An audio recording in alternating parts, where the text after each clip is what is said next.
And a very good afternoon to you, and welcome here to Páirc Uí Rinn in Cork City on what is a glorious summer's afternoon. Well, it is for the next while. Anyway, we've seen rain on our journey down here, but at the moment it is resplendent. The whole pitch covered in sunshine, and it is in a beautiful condition for this big championship outing between Cork and Waterford. Cork, of course, who are having such a good championship after the troubles of the league. They are 2 wins from 2. But would you believe it, in the permutations, if things weren't to go for them today and things were to work out elsewhere with the game between Galway and Tipperary, Cork actually might lose that semi-final spot and end up in the quarter-final. I'm sure that's something that Ger Manley won't be thinking about, because he's gone with potentially the strongest team that he has openly got available to him. We see Maeve Cahalane and Aisling Thompson back in, and they are starting. They line out as per programme. Waterford coming here, of course, on the back of that loss against Galway, losing Lorraine Bray without Niamh Rockett, and that seems to be the case again today. They've named the same team that took on Galway and lost out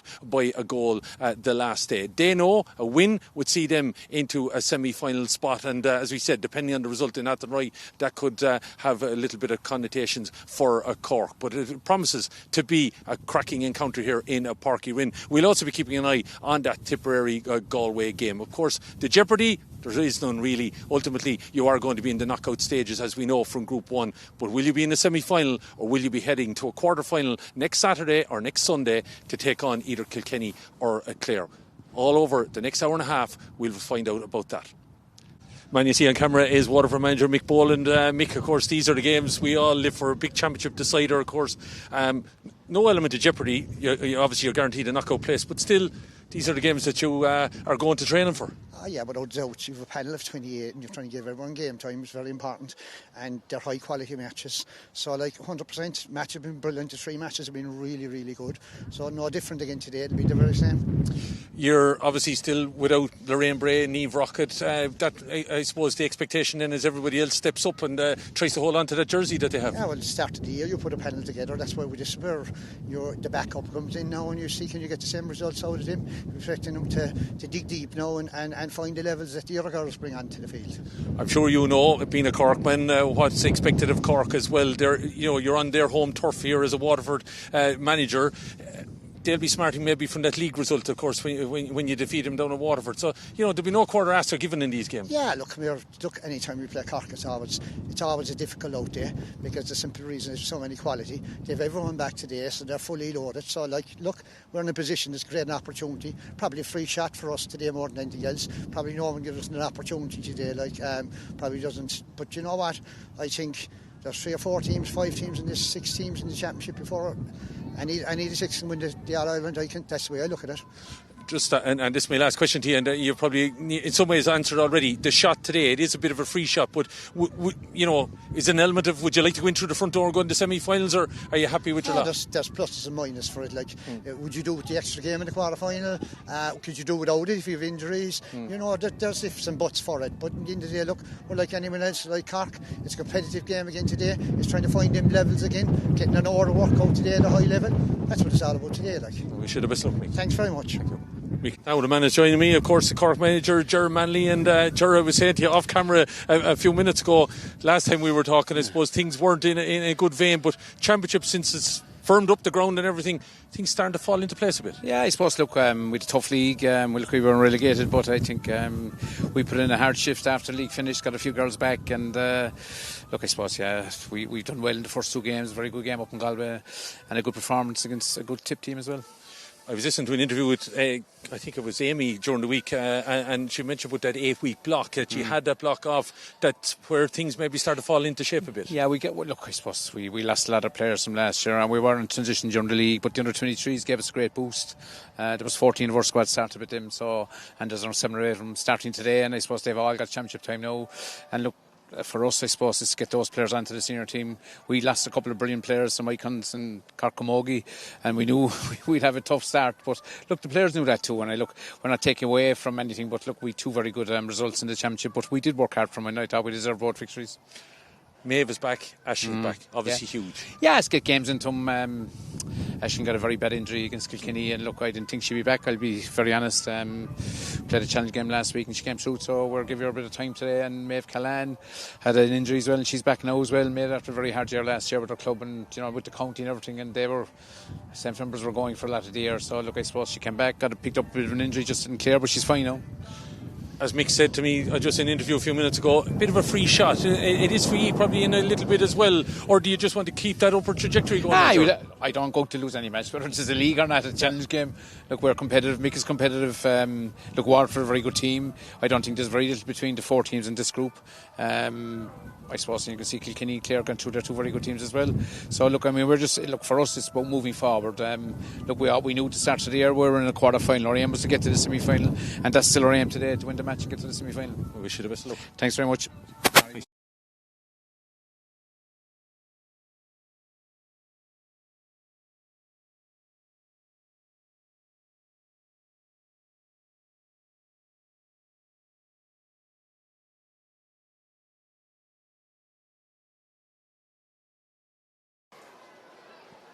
And you're welcome up to our commentary position then, perched high above Páirc Uí Rinn, as we get ready for the action here in this Glen Dimplex All-Ireland Senior Camogie Championship Group 1 Round 3 encounter.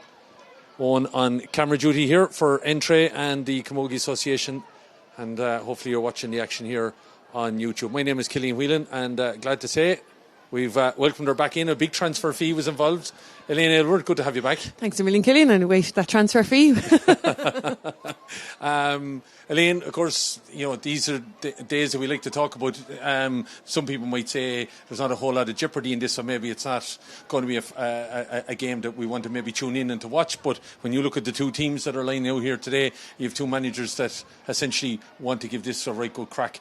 And despite all, I suppose, the negativity, and there has been some around this Group 1 scenario, still, in fairness to the managements and the teams, they have, as much as they can, put out their best teams. Yeah, I think so. And I think, look, there mightn't be any jeopardy in it, but I think there's huge jeopardy maybe in turning around to face Kilkenny or Clare next weekend, who are coming in on the back of 2 good wins this week. Kilkenny an unbeaten run in Group 2, and Clare with that 1 defeat to Kilkenny. So they'll have huge momentum coming in. And it's a short turnaround, a defeat here today and then try and pick yourself up again maybe Tuesday night for a bit of training, and then you're looking at the logistics of Saturday or Sunday next weekend, so you haven't a whole lot of time to lick your wounds. So look, I think you can't beat winning momentum, so I think Cork will want to keep theirs up and Waterford will want to stay out of that quarter final draw if they can and secure a direct route to the semi-final.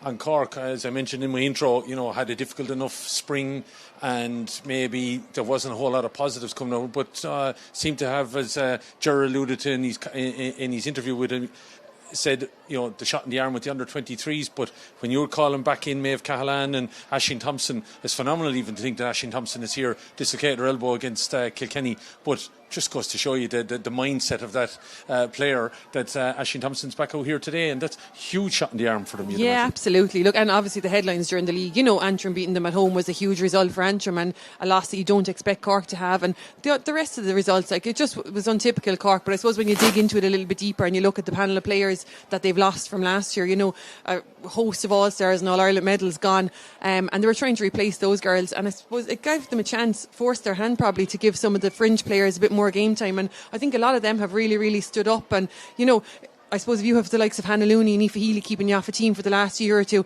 it doesn't necessarily mean you're a bad player. It just means you just haven't got your chance on that team. And I think the league and the Munster Championship probably gave them that chance to blood a lot of those players. And look, Cork are never too far away. I know they went out last year and made a point to winning the league. They said from the off they wanted to win it. They won it really, really convincingly. But I suppose that didn't stand to them in July in Croke Park when Galway beat them in the All-Ireland. So I think they've probably timed their run a little bit better this year. They've probably made better use of the league. I think they'll have been disappointed with the Munster Championship. I think it was probably a chance for them to maybe put a few of their learnings into practice that day, but look, they bounced back in Galway the first day of the championship, and Cork, one thing we've learned about them over the years, and I certainly know from playing, is they're never down for too long, so write them off at your peril. But no, certainly in the championship we've seen the true Cork, and as you said, when you can call back the likes of Maeve Cahalane, Saoirse McCartan, and let's not forget the Bars had gone the whole way to the All-Ireland club final as well. That went to a replay after Christmas. It's hard to bounce back then a couple of weeks later after 2 All-Ireland defeats in a couple of months, whereas I'm sure those Bars girls now have put that firmly to the back of their mind, and they're back in the red jersey to try and atone.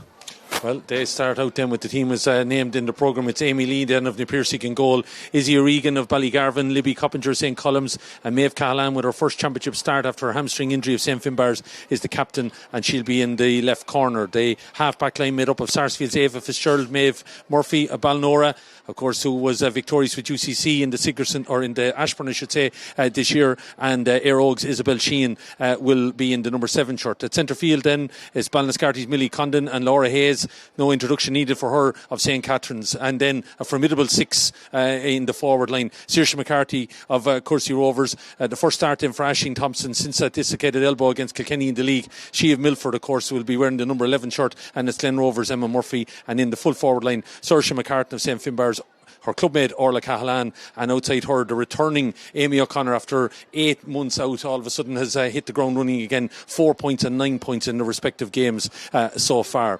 Turning to Waterford, you know, these are a crew of players that have been knocking on the door in recent times, and they have some star players out there. They're without 2 today, but again, those who get the shirt, I'm sure Mick Boland is kind of saying to them, we have a bit of a free shot, as he mentioned in his interview at this, and look, they'll be in a quarter-final or semi-final come up May here this evening. Exactly, similar to Cork, you know, it's a chance for those fringe players maybe to take a jersey here today and force some of the rest of them to fight for it back. Probably a little bit disappointed with their performances again in the league final. I thought that was a real chance that they had maybe to beat Galway on that day, but Galway's experience I think shone through in the end. But I think Waterford will be a bit disappointed with that, and then they followed it up with a, you know, dodgy enough Munster campaign in that Clare, as we see Clare in the quarterfinals next weekend, but forced them extra time that first day, and then to lose out to Tip I think was probably a bit disappointing for them. It'd be nice to see them get a bit of silverware, I think, because as you said, they have been knocking on the door, and they've beaten the Corks, they've beaten the Galways in group games, in league games, but I think they've yet to do it in a big game, and I think that'll be the real step forward for this Waterford team if they can do that. They name the team as selected in the programme. It's De La Salle's Brianna O'Regan, then in goal Vicky Falconer of Tramore, Leisha Forrest of Galtier, and De La Salle's Alana McNulty. Of course, she captained UCD in that Ashburn Cup final this year. Then it's Galtier's Clodagh Carroll, Keely Corbett Barry. It'll be a cracking battle between herself and Aisling Thompson there. Keely Corbett, of course, at De La Salle, and vice captain Rachel Walsh also of Butlerstown will be in the half back position. At centre field then it's Orla Hickey of Cappoquin and Abby Flynn of De La Salle. Into the half forward line it's Emer O'Neill of Bricky Rangers. De La Salle's Beth Carton, of course, got 8 points the last day in that defeat against Galway, and Bevan Bowdren then of St. Anne's. And then in the full forward line it's Annie Fitzgerald of Galtier, Maggie Gossel of De La Salle, and Moderico's Mairead O'Brien. So we pause here for Oran Naveen.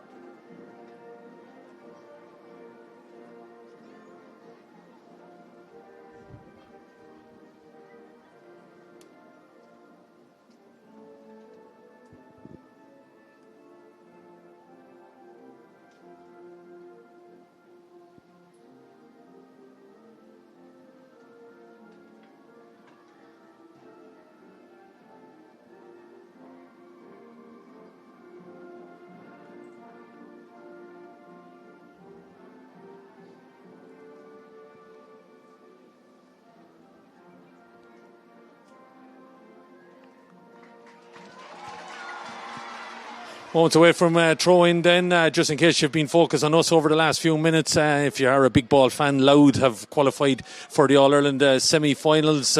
Rolling back years, historic venture for them, and they join Mayo and Kerry in the All-Ireland semi-finals. They defeated Monaghan, having played with 14 men for about the 6th minute of the game. 27 points to 218 they've won there. Dublin and Galway followed, but you won't be worrying about that because you'll be checking in and staying with us here and keeping an eye on the camogie action, because 2 big games today, Cork and Waterford here, and up in Athenry it's Galway and Tipperary, and all the teams could potentially move around, and that's 1, 2, 3, 4 that are lined out in the minute. Cork top of the table and 6 points. That it all could change as regards who could be in the semi-finals and quarter-finals if permutations were to work out that way, but we'll see how it all plays out. Their last meeting was in Division 1A earlier in the year when Waterford defeated Cork by 112 to 9 points, and we go back to that semi-final performance then last year in Nolan Park when Waterford got off to a cracking start, but then Cork wound them down and eventually won by 10 points before succumbing in the closing stages to carry Dolan and Galway in that All-Ireland final. The man in the middle, as you can see there,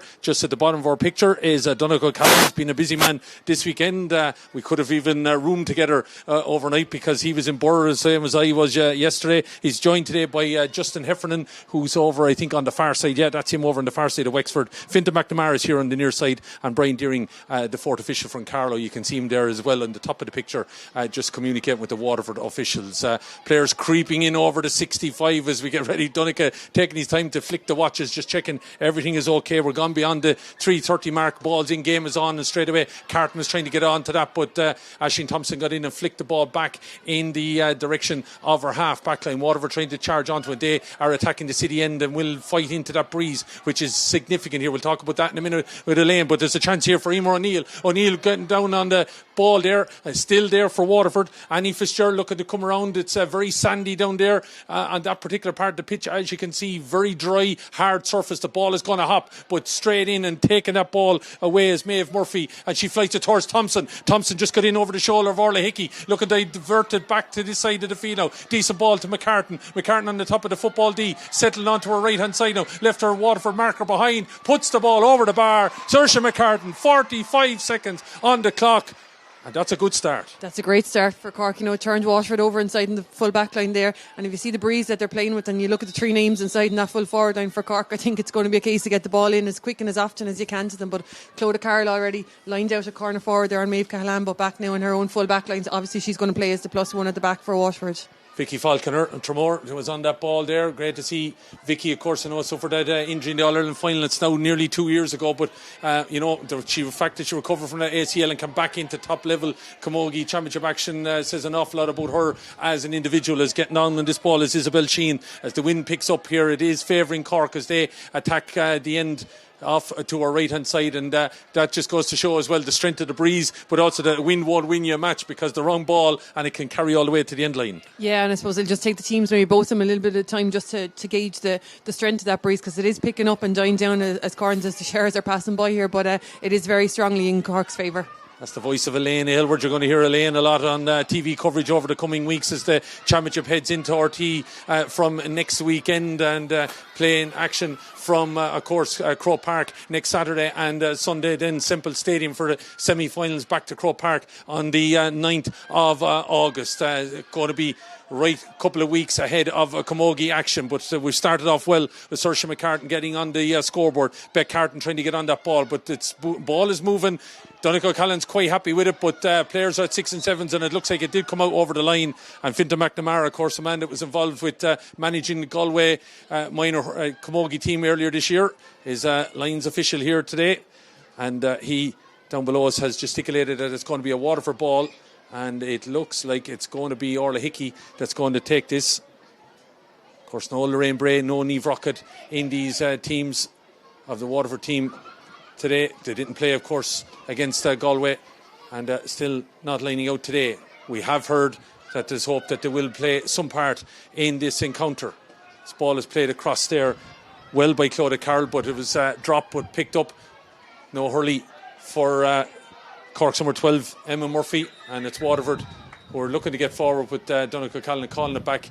Felt that the advantage wasn't accruing anyway, although Mairead O'Brien had got loose there, and it's going to be long range effort here now from Waterford's number 5, Clodagh Carroll of Galtier.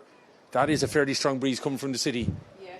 For some movement inside now, because it's not going to go the distance against that breeze. And it's Carton that's heading towards the dressing rooms over on that far side as she tries to get out in front of Ava Fitzgerald, who have to say that a lot of people in Cork quite happy how Ava Fitzgerald has grown into this position, but it's Carton that the wily campaigner flights this ball across. It'll be some score if that went over from that angle, but it's gone all the way over to the left and wide. Chances like that, I don't know, I want to be too critical of Beth, but into that teeth of the breeze, they're going to have to use the ball a little bit better. Yeah, that really was a wasted opportunity. You know, it was a shot to nothing from there, but I think when she looked up there wasn't too much happening inside. Most of the Waterford players are back outside her, and with that breeze behind her, I suppose she just didn't want to risk sending it back out the field and risking Cork going on the attack again. But Waterford probably need to get a few numbers up as well. It's a lone fire up there. Beth was trying to plough that Waterford time. taking to them. Abby Flynn giving the ball on here now to Emer O'Neill. Maggie Gossa was the one that turned it over, looking for Carton again, but Ava Fitzgerald doing okay at the minute there. It's in the hands now of Maeve Murphy. Here's the shout from Amy Lee. We heard from Ger Manley before the game. 10 of their 15 from last year's All-Ireland final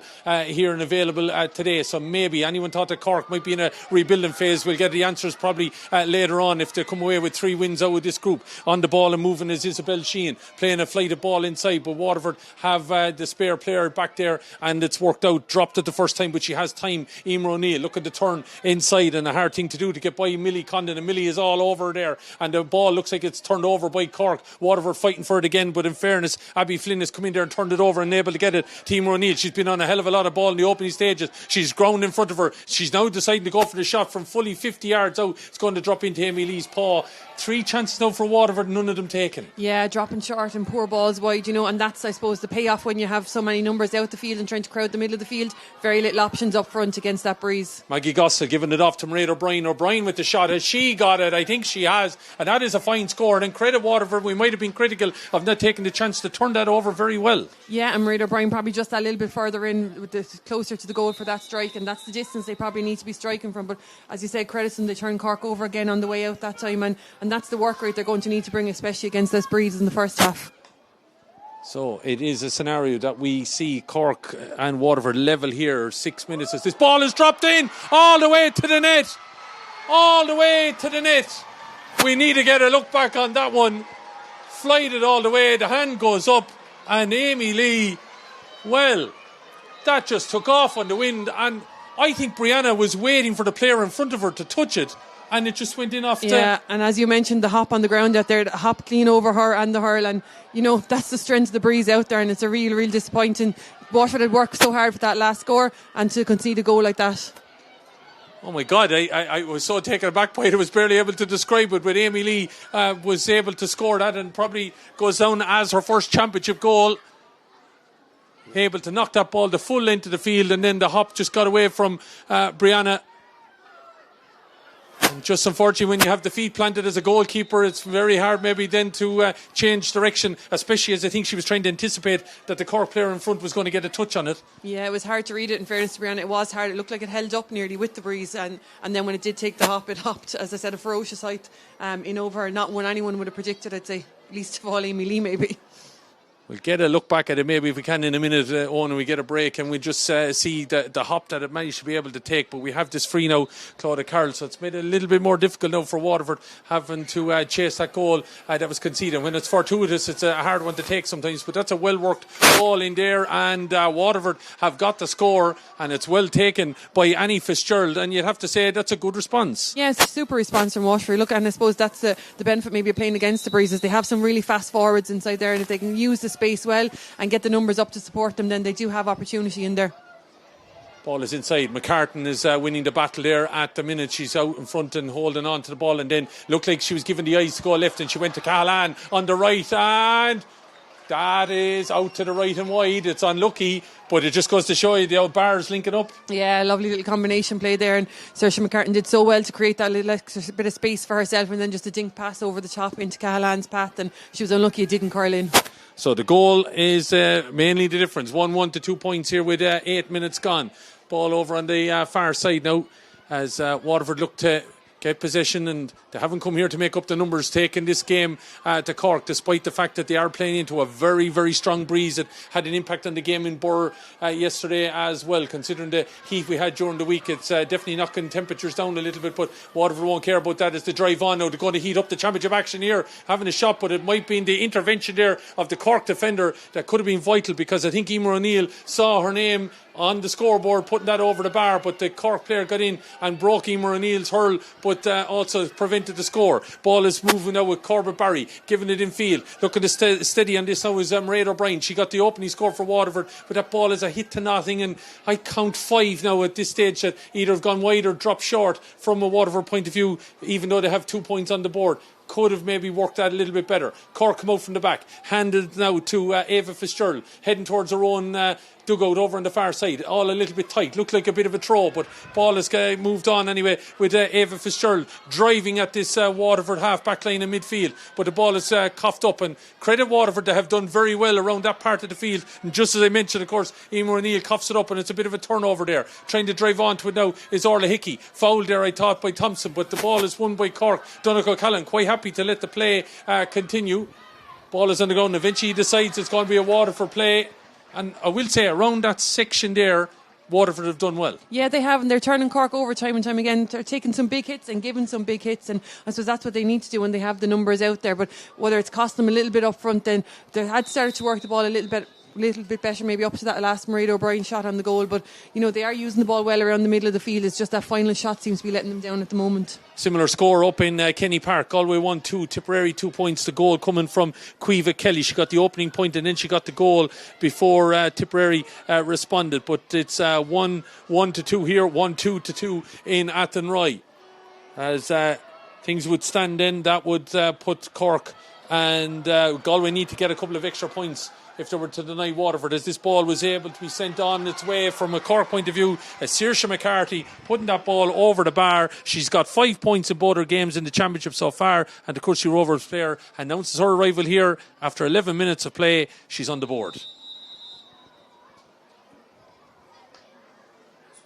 Was it wide? Yeah.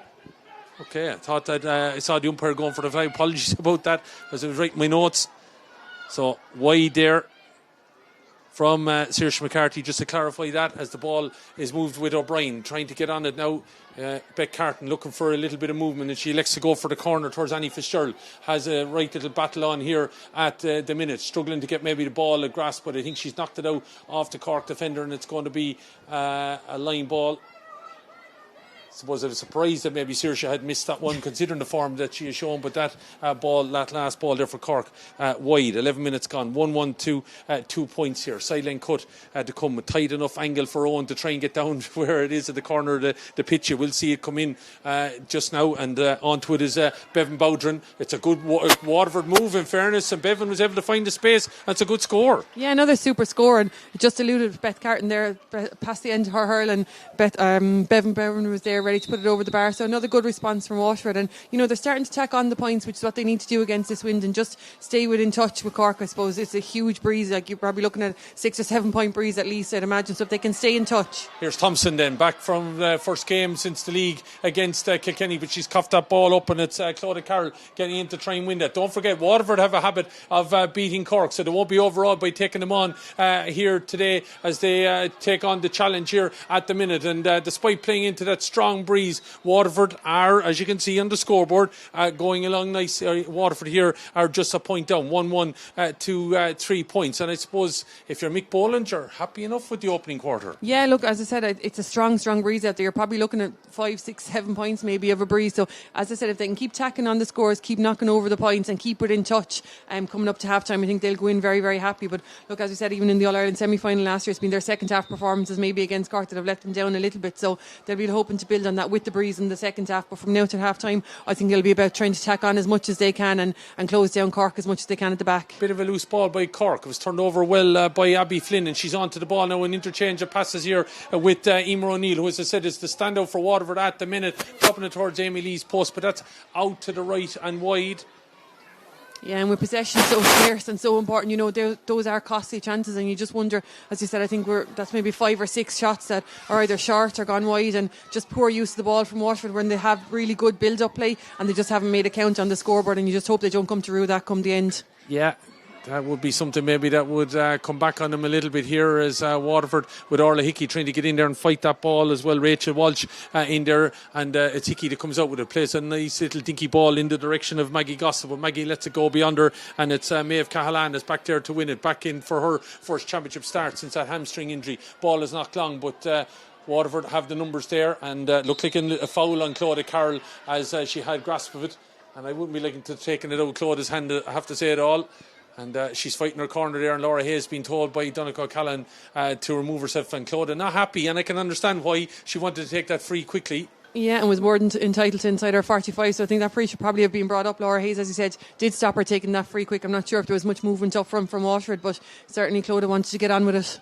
Oh, they're knocking it long, and there is the hand of Beck Carton, but it's knocked away, and it's Cork that have possession there with their centre-back, Maeve Murphy. Big boots to fill, of course, in replacing Laura Tracy, who, of course, served Cork over a long period of time. I'm sure she's enjoying retirement. She could be knocking around here today, but Maeve Murphy doing the needful in the centre-back position at the minute towards McCartan, trying to get in a stick on it there, Saoirse McCarthy, but Hickey and the corner... Corbett Barry helping out there to be able to turn that over. Clodagh Carroll pops the ball inside, left behind a little bit there by Emer O'Neill, who's definitely the quarterback for Waterford here at the minute. Lots of things going through her. Yeah, she's had a hand in a lot of scores, and has got up herself for a couple of shots. Super shot there from Orla Hickey. And ball looks like it's out to the right and wide. Might that have been Abby Flynn, I think it was. Yeah, is the wide, and that might be the only concern now that I would have. Is the chances in the opening quarter that they are within touching distance. They are playing into a very strong breeze, but Waterford should be 3 points up here. Yeah, and build-up play is brilliant. They're giving the little 1-2s, the hand pass are coming off, and the runs are coming off the shoulder. The build-up play is great, but they're just taking the shot from too far out, and not enough movement inside. It's the battle of the Emers and Caoimhe Kelly up in Athenry at the minute. Emer Heffernan and Emer McGrath on the post. As that ball is flighted in from a tight angle over there.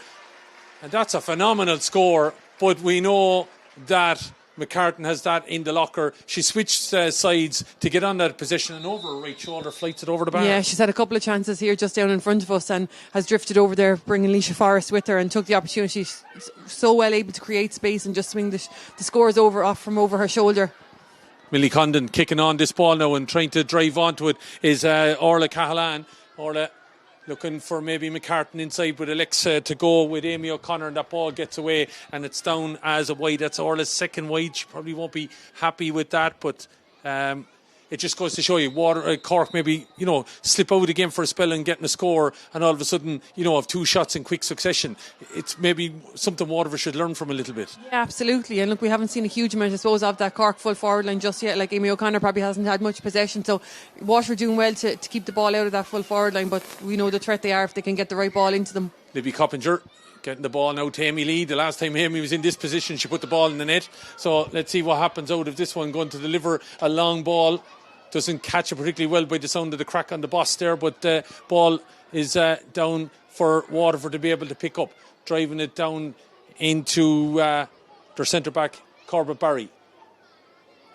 Flicking it down along the line here and looking for the turnout of Bevan Bowdre. Got a fine score, and she looks like she's got away from Isabel Sheen and showing her clear heels here at the minute. Bevan, it's going to tail off to the right.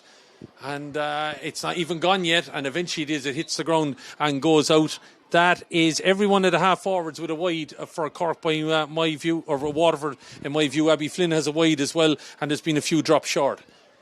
You see the good interplay between the likes of Keely Corbett Barry and Clodagh Carroll there, and that play, they're doing really, really well to link the ball out of defence, but it's just not translation to scores on the board. Good take by McCarthy, trying to get in towards McCartan, but the ball is knocked away. Orla Hickey. McCartan not happy with Donncha O'Callaghan, I think, because she felt she was fouled there by Waterford's Leisha Forrest. Ball is all the way back to Brianna O'Regan. She's let the ball go, and it's in a bit of sand there, and it's Amy O'Connor trying to use her soccer international skills, getting away. I thought she took her feet there. Ball is still on the deck. Donncha O'Callaghan's happy though that the ball has been able to get away, and if VAR was around, I'd love to have another look at that one. We leave that at the World Cup, I think, from a Waterford point of view.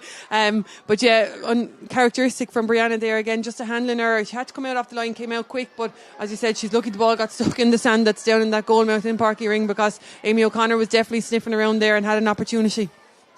Yeah, Amy O'Connor, as I said, former Irish Soccer International, could have been able to stick that, but just couldn't dig it out from her feet. But here goes Saoirse McCartan. She's the one that's leading the way at the minute. Can't catch it again. Flicks the ball inside, asking a lot maybe of her number 12, Emma Murphy, to be able to get that. And Waterford have got a little bit of a let off. Need now maybe to drive on here a little bit. Interchange of passes, quite close and intricate. Need to drive on. Abby Flynn looking to move on further. Referee says there was a crossing there, and that took out the player, and it's going to be a free that I'm sure Beck Carton will have to be looking for movement inside again, as we can see where Justin Heffernan is telling her to come back and take it from. even with Beth Carton's ability, I'm not sure she's going to be able, into the teeth of that wind, knock it all the way over from 60 yards out. No, she's definitely looking for movement inside, but maybe it's one even Clodagh Carl should have come up to take, but Beth with it down the line. Ball is down in the direction of Annie Fitzgerald. Annie gets in behind now, and there's an opportunity maybe might accrue here. Maggie Gospel's further inside. Annie has to go around the house a little bit, and then it's knocked out to the middle, and it's another chance for Waterford gone. Beth down in that corner early on in the first half, just looking for movement across, but most of the movement is further out the field, and it's just too dangerous to be putting it back out. So, a bit of support play for that full forward line when it does go in. Ball is down here now towards McCartan. Tracking the way at the minute is Keely Corbett-Barry. Ball is with McCartan over her left shoulder. The crowd love it below us, and it's over the bar. She's putting on a bit of an exhibition of scores. Yeah, look, and it's so characteristic of her. Come out, take the ball, jink one way, go the other way, creates that space for herself, gets away from any potential hooks or blocks and swings it over. Another super score, I think her third.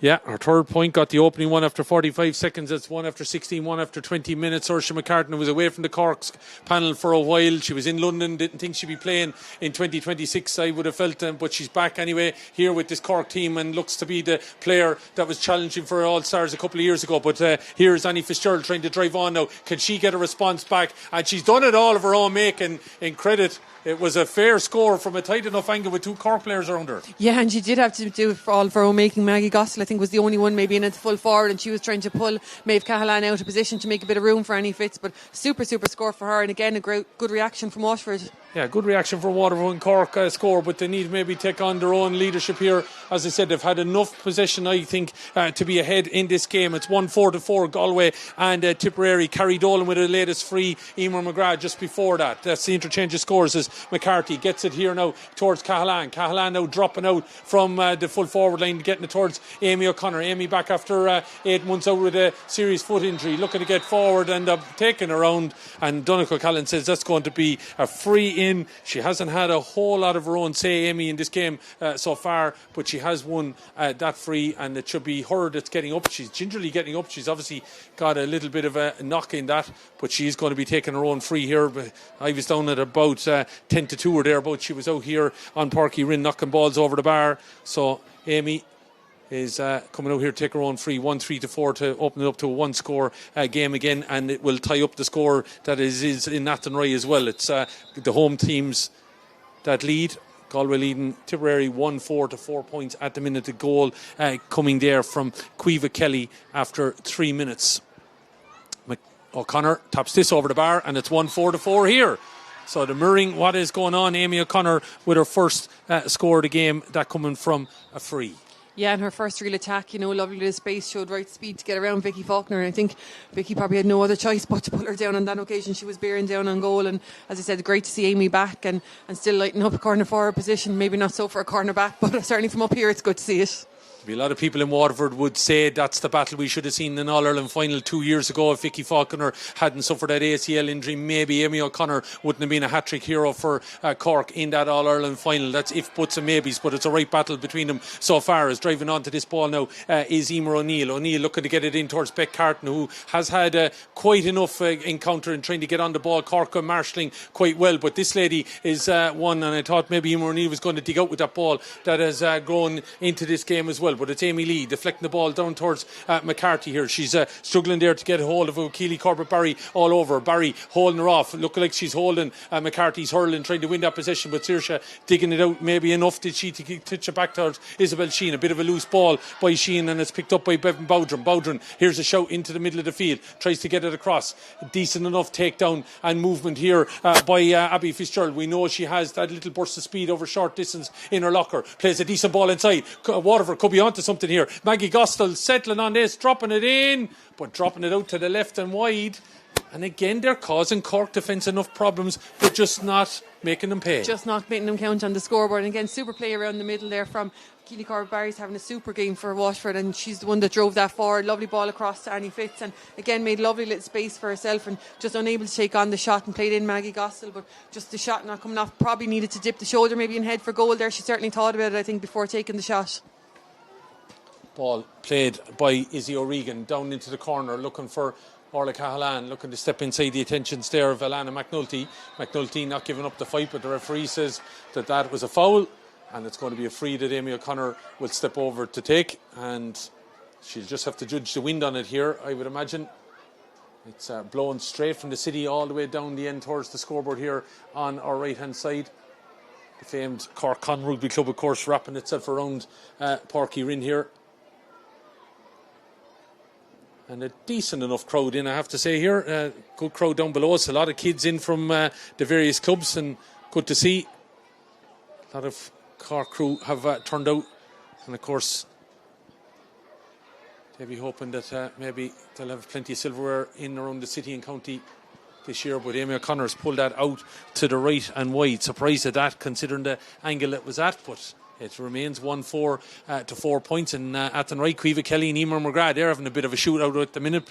Caoimhe Kelly now has another point after McGrath, and now Niamh McPeak has just as I speak gold for Galway. So they're now in a serious upper hand there, 2-5 they lead Tipperary as Mairead O'Brien tries to drive on here and get inside Maeve Murphy and Izzy O'Regan. Still going Mairead O'Brien. Look at the challenge forward. 4 Cork players around her, but she gets it off to Hickey. Hickey flies that ball back over. The referee says I think he was allowing an advantage, so it should be a chance here for Beth Carton, and a chance for her to get her first score of the game and tighten that gap a little bit here. Yeah, Mairead O'Brien actually had 2 advantages there. I think she was fouled initially, then carried it on again, and when she tried to take the shot off the hurl, it didn't come off and was fouled again, so that's the second advantage. So in a much more favourable position obviously for Waterford. A lot of their frees up to this have been further out, and we've been looking for runs inside, but this one is certainly within Beth Carton's range. So Waterford, plenty of possession, and getting it on the scoreboard being a little bit of a problem on occasion, but that one is over the bar, and that is first point for Beth here, making it on to 5 points, 26 minutes gone. Bevan Bowdren, Annie Fitzgerald with 2, and Mairead O'Brien, their other scores. So narrowing the gap here. He's trying to get in there and win it as Bowdren does enough to be able to help out Emer O'Neill. And Emer O'Neill at the minute is everything, the heartbeat of the Waterford team here at the minute. This possesses Saoirse McCarthy there getting in, but they've won it back. Cork have with Millie Condon. Condon looking to play it down into the corner for Amy O'Connor, trying to keep control of it. Vicky Falconer all over at the minute. And it's tight to that line. Umpire keeping an eye on it. Donncha O'Callaghan's happy with the play. Amy needs to get up, and she has gotten up onto her feet, but it's very tight to that end line. Looked like it went out, and then umpire rules that it is a wide, and that wide maybe goes against Amy, as she had the last possession of it. So Vicky Falconer, that's a right battle. That's a really cornerback play, isn't it? You know, thou shalt not pass, and held her up on the end line for long enough there, got the support in, and eventually forced it out over the line, and Waterford will be happy that, you know, that they were able to hold them at the back. In that middle again, I keep going back to it, Waterford are winning it. Yeah, absolutely, and they have the numbers over there, and I suppose it's just trying to convert it at the far side is the problem then, because the numbers are back there and the support is slower and harder, I suppose, to get up against the breeze there. So when they have chances on the right wing, like Annie Fitz there did a while ago, like Maggie Gospel's shot a few minutes ago, the support play is just a little bit slow getting up to them, and maybe they just need to hold on to it a little bit longer up there to try and get the support runners in. So it was 1-1 to 3 was the closest that we had, and we have a chance maybe Waterford down the other end as that ball comes in. It was Izzy O'Regan knocked the ball out, but Cork have turned over the position of maybe Waterford thinking of there from that sideline ball over to the far side as it comes, and Fintan McNamara is the easy task there. It's giving it to Waterford here, and sideline from Emer O'Neill. O'Neill giving it to Clodagh Carroll. Clodagh cross field now, asking a little bit here of Rachel Walsh. Has Emma Murphy on her back. Rachel might be losing this battle here. Emma Murphy, a bit of a right tussle going on between them, two of them, and having to come across and try and help out is Keely Corbett Barry, but it is Cork they're looking to come away with it. Saoirse McCarthy had the hand out to show Donncha that she had the ball in hand. She was swung around, and it's simple enough free. That was a little bit too messy by Waterford. Yeah, look, and it's been uncharacteristic from around that middle. I said Clodagh Carroll has been really, really good. Her distribution has been really good. Her reading of the play has been really good. But just on that occasion, I think it just needed to come back down the line here. There was no real clear advantage to putting it across the goal. So Tipperary were hit by a goal and 2 points. Caoimhe Kelly, Niamh McPeak with the goal, and Carrie Dolan, but they have answered back with a point of their own. But it's still a 2-goal game there, 2-6 points. And that free just dropped out to the right and wide. Right and wide. Yeah, Cork were there, a few chances being missed as well. And sometimes that's the danger of playing with the Breeze, is that you take these chances. That was well a scoreable free, but I suppose the Breeze is a little bit, maybe a bit deceptive down there. Yeah, it was a chance gone a big one, but here come Cork again after a bit of messing again by Waterford. That's gone out to the right and wide. That's a little bit of a let off, and you'd have to credit, I suppose, the Waterford defence there scrambling to cut off the angle for Emma Murphy, and that ultimately was to help them there. But that's 2 chances now for Cork, I suppose, in a way. Let's not be overcritical of Waterford. Cork have had chances too. Yeah, they have, as I said, and look, sometimes that's a real characteristic Emma Murphy score. You'd often see her get is that run down the right wing and shooting it over. But maybe the Breeze down there it has picked up again, and you can tell from the flags around the place that it has picked up. So maybe just still trying to gauge it has proven a little bit difficult for them. But I think Waterford just need to hang on now for a few minutes. There's a few cracks starting to appear there, and we're seeing a few frees being given away. So they're just at half time, but I think they just need to hold on now and ensure that they keep within touching distance. Yeah, if they're in touching distance, I think with the wind on their back in the second half, it could be a different game. Cork haven't got into a groove, and apart from maybe Saoirse McCartan and that lucky goal from Amy Lee, this game could have a different story on it. Yeah, you'd have to say Waterford are doing a lot of the hurling, dictating a lot of what's being done right. But as you said, the possession just not being converted at all times on the scoreboard. Oh, that's tight, but that's a good score. No, it took away, would you believe? It was a wide a score, and then it was actually held up. And it dropped short in the end, yeah. And from here, yeah, as you said, it did look like it was coming in and it was going to go over the bar. But again, the strength of the Breeze just held it up. That'll give you an idea, and it's O'Connor down the far end now trying to jink inside. Vicky Faulkner gets away one time on her left hand side, but it's out to the left and wide, and the wide's mounting for Cork now a little bit. That's 3 in a short space of time from Amy O'Connor. Yeah, and certainly something they'll want to look at half time now. I know maybe with the Breeze into their faces in the second half, there'll be more of a running game from them, and that's probably something we're more used to seeing with Cork. And I'm sure the likes of Orla Callahan and Amy O'Connor in there prefer to have that little bit of space and maybe the ball dropping in front of them that they can run onto. But they're all opportunities that you want to be putting over in Championship hurling. Yeah, I didn't see the board over on the far side. We are in injury time, 1-4-5 as Waterford, if they're listening to Elaine, just got to be careful here now not to concede maybe a point or something even bigger just before the break, considering that they have battled so hard into that Breeze, and I still feel they should be ahead in this game. 2-6-8. Credit Tipperary, since they conceded the goal, have fought back with 3 points. Lucy Purcell got them underway, and now 2 Emer McGrath efforts. It's 2-6-8 points in Kenny Park and Nathan Rice. So a cracking encounter enough there as well, it would seem. Donica has been called across by Justin Heffernan. Mick Boland wants to know just what the word is. It's a yellow card for Laura Hayes for whatever went on there. There was a nice little bit of off the ball stuff. I think Laura might have had it coming together with, I think it was Keely Corbett Barry, just off the ball there. I thought maybe the two of them might have picked up a card, but it was Laura Hayes that picked it up, and as I said, it was the linesman on that side that did call the attention to it. Yeah, well, it looks like they got away with that as the free is taken and it's gone over the bar. And you'd have to say, in some ways for Cork, that's Saoirse McCarthy finally getting that first score. It's not something that Waterford needed, but I think for Cork in the last couple of minutes, they'll be happy that they got that score, I think, because they've had a number of wides out in that last 5 especially. Yeah, and it just puts that goal between them again, I suppose. Up to that, you'd be saying 2 points, and even 3 points is not huge lead to have with that wind in your back. I think Waterford can be really, really happy at half time. Again, if they're ambitious, they're probably a little bit critical of themselves as well, because as we said, I think possession stats, they've probably definitely have had more possession, but just haven't converted it enough. And as I said, those are the chances that maybe come the end of the 60 minutes they'll come to regret. But on the other side, I think Cork have racked up the wides as well. I think they might be up near 8 or 9 at this stage, from different angles, different players, from frees and from play. So look, it's not ideal down there. The Breeze is strong, and playing with it is no guarantee of your scores either, as Cork have shown. But look, I think Waterford can be really, really happy going in half time, just the goal down. But they have played a lot of the hurling and have shown that they're certainly not here just to make up the numbers or to let Cork into a semi-final position, that there is something very much to play for in the second half.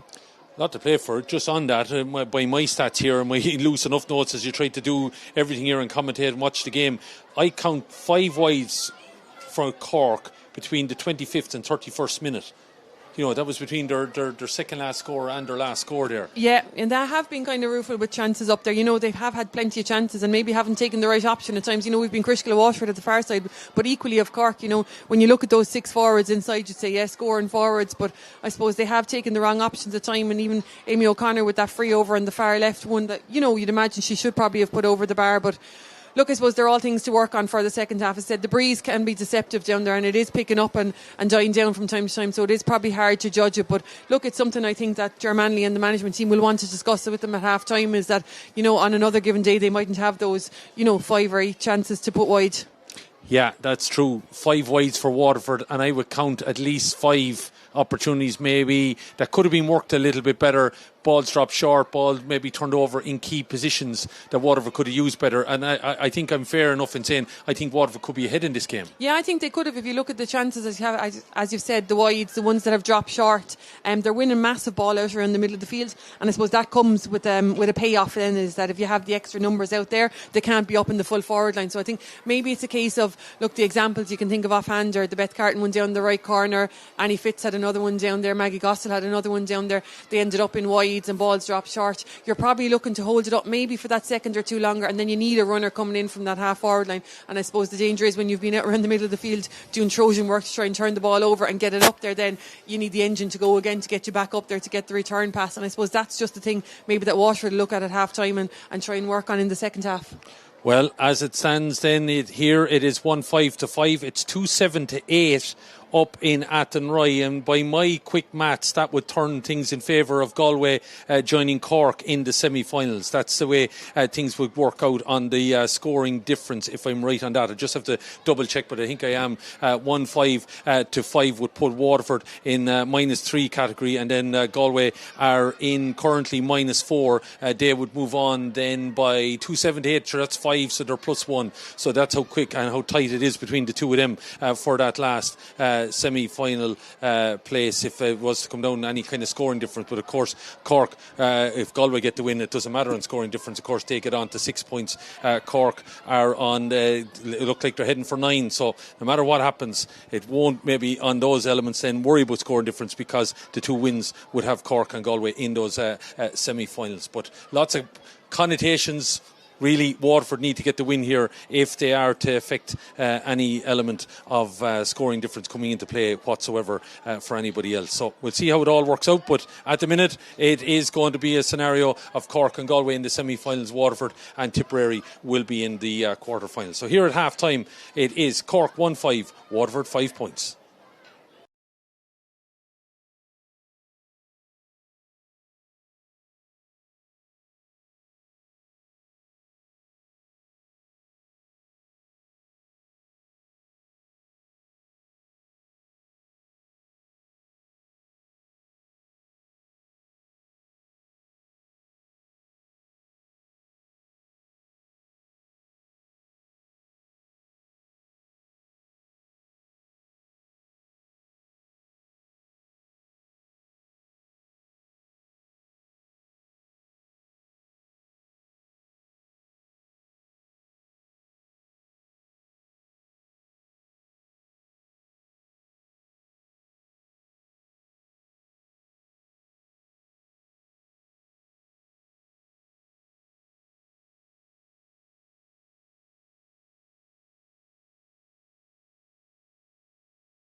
And you're welcome back here to Páirc Uí Rinn for the second half of the Glen Dimplex All-Ireland Senior Camogie Championship Group 1 Round 3 encounter.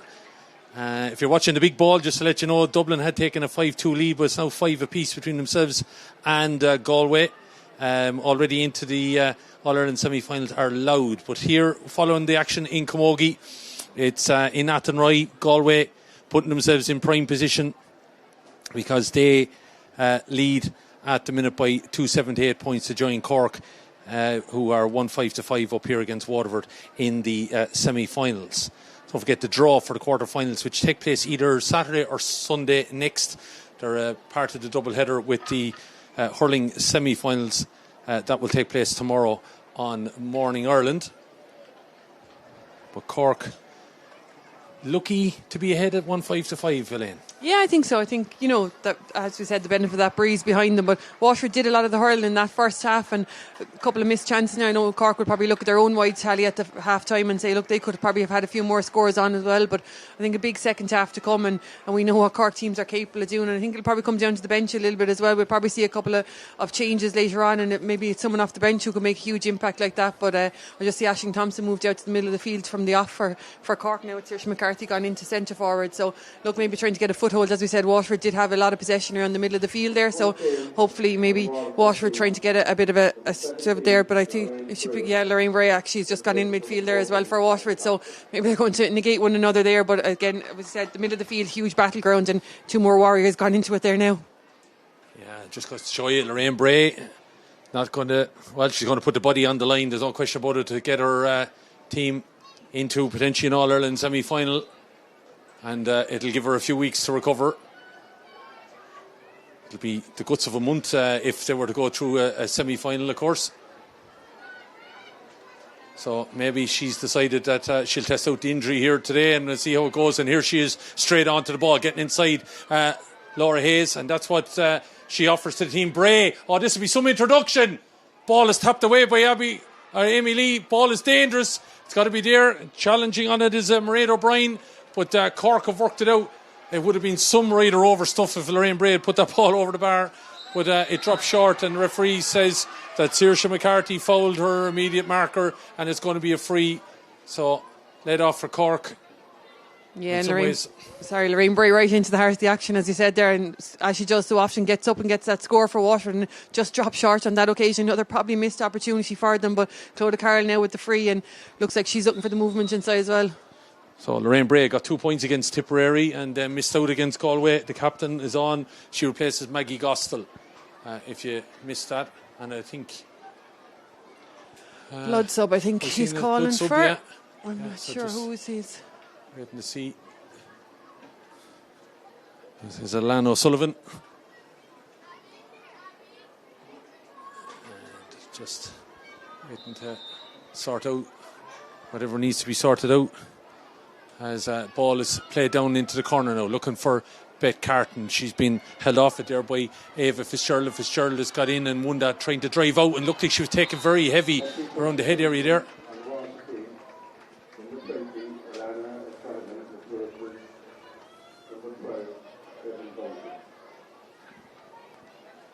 So Bevan Bowdren is the player replaced by Alana O'Sullivan. Remains here 1-5 to 5 points. They haven't started in Athenry just yet. Yellow card issue there for that tackle on Ava Fitzgerald. I can understand that. It was given to Alana O'Sullivan. Maybe Alana was just a little bit, pepped up coming in off the bench. Ball breaks now. Lorraine Bray trying to get back there and does it well. She could be huge for Waterford now in this second half. Her strong runs from the middle as Waterford look to drive on. Laura Hayes not overly happy with that decision, but Laura's already on a yellow card. She's going to be very, very careful, and Donegal Callan's telling her why he gave it. Yeah, look, I don't think there's any doubt about it. I think Clodagh Carroll tried to come through the gap there, and it was probably a high hand from Laura, so definitely a free in my opinion, and Clodagh Carroll to take it herself. Clodagh Carroll knocking it down then towards Annie Fitzgerald, gets away from her, but Mairead O'Brien is trying to get over there, but Maeve Cahalane looks like she's shepherding it a little bit over there, but Mairead O'Brien is giving her a fill of it. And Fintan McNamara says that that's going to be a sideline for Cork. Of course, you can take it from the hand, and that's what has been done. And Maeve Murphy is on this ball. Gets a shout from Emma Murphy. No relation, but the Murphys linking up. He's trying to get this ball down the field.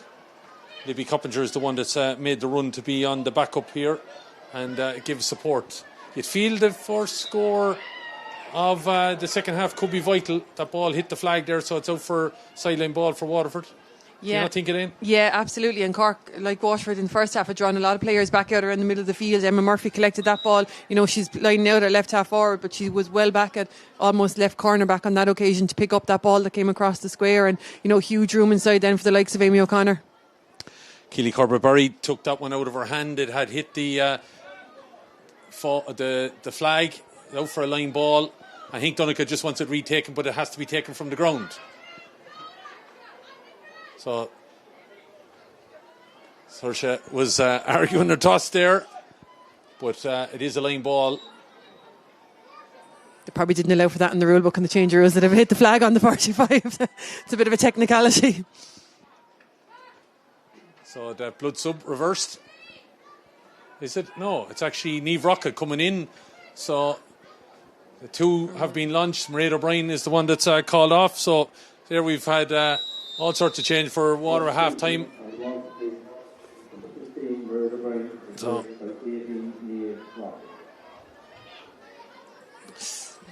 Niamh Rockett in on the field.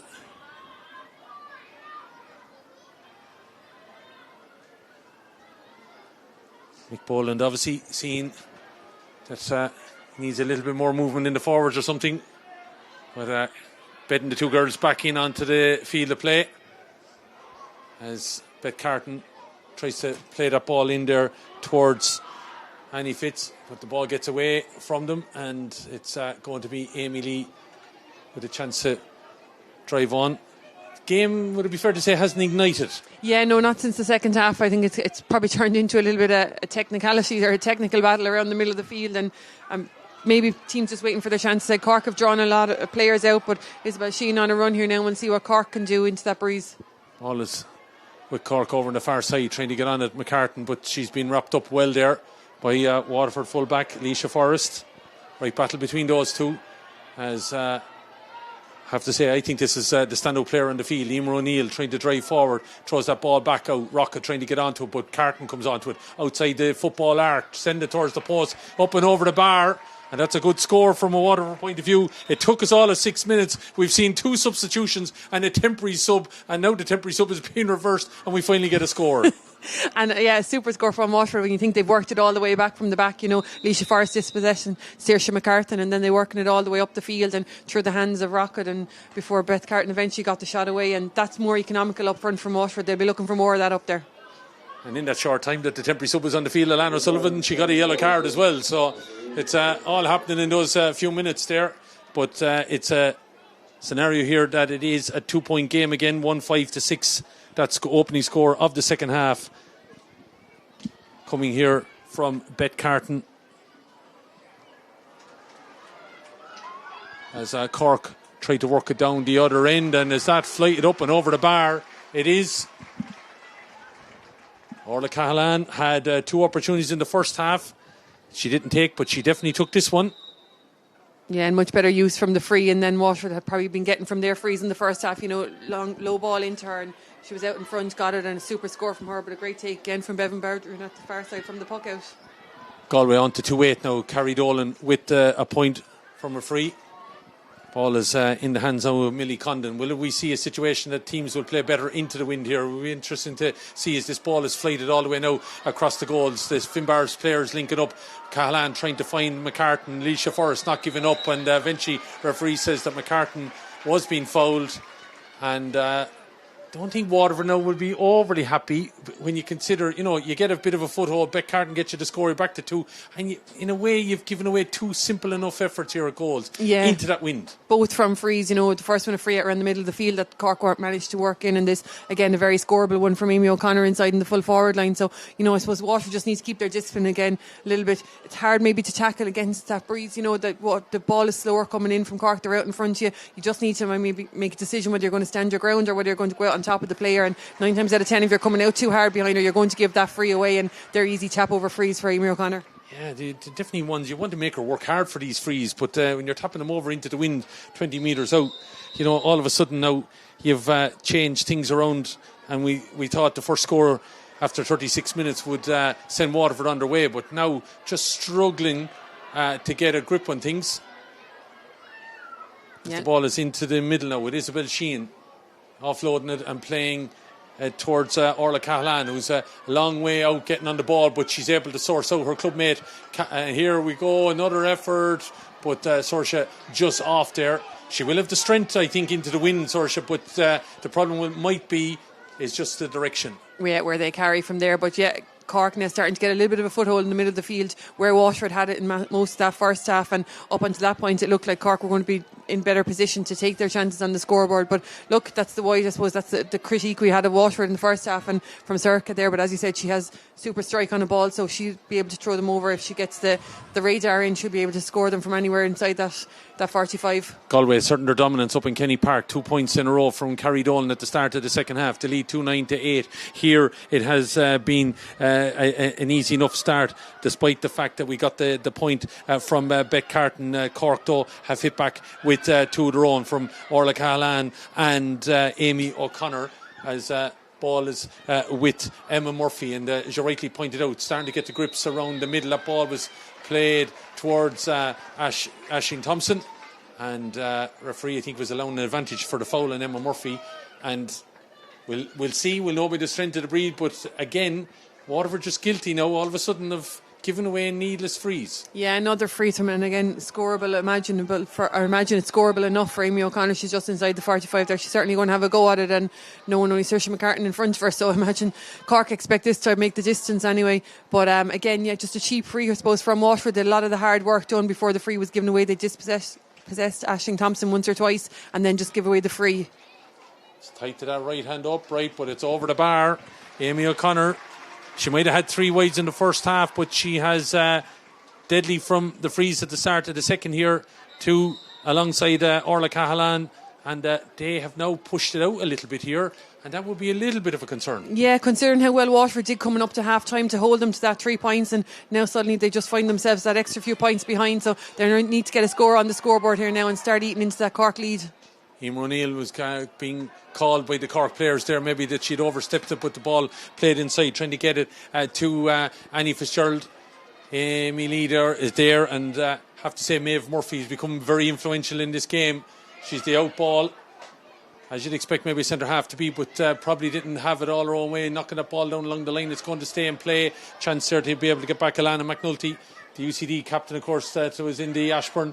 Bit of skill there to be able to maintain possession, and fires it back to Leisha Forrest. Forrest, long range delivery over to the far side now, looking for a little bit of movement out of her half forward line, but Cork have turned it over, and all of a sudden just those 50-50 battles going Cork way. And here now we'll see an interesting scenarios. Saoirse McCartan going down in that ball, Leisha Forrest all over, the Cork crowd urging for a foul. Donncha Cullen allowing the play to continue, surely going to be a free in now for Cork, and here we go again. It's rinse and repeat, unfortunately, from a Waterford point of view, and they looked like they had a control of this game, and in the last 5 minutes it's gone away from them. Yeah, they're just not retaining possession in the half forward line anymore, and look, Cork have dropped way back again. Emma Murphy collects that ball back at her own nearly left corner back, and they're working it up the field, and as I said, against the breeze, then the ball is a little bit slower coming in, and you've the likes of Orla Cahalan able to come out onto it, and then you've the speed of the likes of Laura Hayes and Saoirse McCarthy around there as well. So look, I think it's up front, they're giving away the frees at the back, but I think they're just starting to hold the jam a little bit. They need to start winning possession in the forwards. Amy O'Connor, 3 frees, 3 scores. Carrie Dolan, 3 frees, 3 scores. And Niamh McPeak has just got a goal. That's her second of the game. Galway are underway. They lead Tipperary 3-10 to 8 points. It's a huge kick from the All-Ireland champions. 1-2, 1-3 in the space of the opening 6 minutes of the second half. And the All-Ireland runners-up have done a similar kick here. They've got 4 to answer to Beck Carton's opening score for Waterford. When we thought that when Waterford had narrowed the gap 1-5 to 6, they were going to kick on. Instead, it's Cork are the ones that answer, and now all of a sudden double score game as that ball goes down the far end, and it is a vital score put up and over the bar by Niamh Rocket, and it's a badly needed score from Waterford. Yeah, and it came from some of their big players, through the hands of Lorraine Bray and onto Rocket then, and a super score from her. So they need more of that, as I said, retain possession up there, work it through the hands. They were really, really good at it in the first half against the Breeze, and they just need to get a foothold in it again, as I said, start tacking on a couple of scores again and give their backs a little bit of a reprieve at the far end. Galway are not doing their scoring difference, as I said, any harm at all. 3-10 to 8 they lead. They'll get on to 6. So Waterford needing to get the win here, get on to 6, but maybe the scoring difference might get away from them ultimately now as well. So it's because of what Galway are doing against Tipperary. So even a win here mightn't ensure Waterford an All-Ireland semi-final place. That's how Galway have kicked on, as we said, towards the end of that first half, and now at the start of the second half with a goal and 3 points. Here's the free coming from Beck Carton with the wind behind her. You should fancy her to put the ball over the bar, and maybe that's something now for Waterford to start targeting. They have got 2 on the bounce. Yeah, and they need to probably not give up the puck out now to Cork. Cork probably been getting a possession a little bit too easy back there for the last few minutes since half time. So Cork or Waterford really need to put the press on them now, try and turn them over like they were doing in the first half and get the scores on the board. They have the forwards now with Niamh Rocket, Lorraine Bray inside there again to be able to get those scores. Amy Lee to Libby Coventry, back to Amy. Now Amy's giving it up. Niamh Rocket's getting in there, trying to disrupt her. Amy, of course, got a goal in the first half, full length of the field, bouncing for the Brianna O'Regan over her head and into the back of the net. That set up Cork here in that first half. Waterford, though, as I felt, probably should have been ahead, and they've turned it over. Rocket's in again, trying to get there. Looked like she was disrupted on her run by Vicky Falconer, but the ball has been won back, and Amy Lee has it to maybe try and make up for that bit of a mess there as that play was seen, as Waterford get in to try and win that ball. And you can see when they maintain possession, they can't. No, I think rightly, I think Donncha had judged that it was a free for Waterford, but Justin Heffernan rightly pointed out that it was a foul on Emma Murphy, so it's going to be a Cork ball. But when Waterford contest at this end of the field, as we've seen, they can do damage. Yeah, we all know what Cork are capable of doing if they have the ball in hand. They can work it up through the lines as well as anybody, and they're capable of getting scores. They have the forwards for it. But when Cork get up in their face, start to disrupt them, as they have done in those last couple of minutes there now, then they can start to turn over possession. And just worrying for Cork, and I think Maeve Cahalane down getting a little bit of attention in the full back line there, so they'll obviously be anxious to get her back up on 2 feet again and going again. But yeah, Waterford really starting to create a couple more chances again. They just need to take them, as I said. Did really, really well to stay within that one score, Cork at half time, and just haven't really pushed on up until now, maybe in the second half. 3-12 to 9 up in Athenry. Would be a concern for Maeve Cahalane, only back from a hamstring injury. Our first championship start didn't play, of course, in the game in Munster, suffering that hamstring. Just jogging it out here at the minute with the physio, as we're watching a bit of a row going on down at the far end of the field here, and Owen has to flick the camera quickly there just off the ball, and I think Lorraine Bray came in and told Laura Hayes to step out there for a minute. Yeah, we'll I think the referee is going to go down and have a word with the umpires. The umpires are having a quick confab before he makes it down to them. Yeah, and the one on the left seems to have his hand to a microphone. All right, I didn't see what was happening. I was watching Maeve Cahalane's injury at the far side, but a lot of players there and a lot involved. So whether the umpires saw anything or whether there was anything to see or not, we'll find out shortly.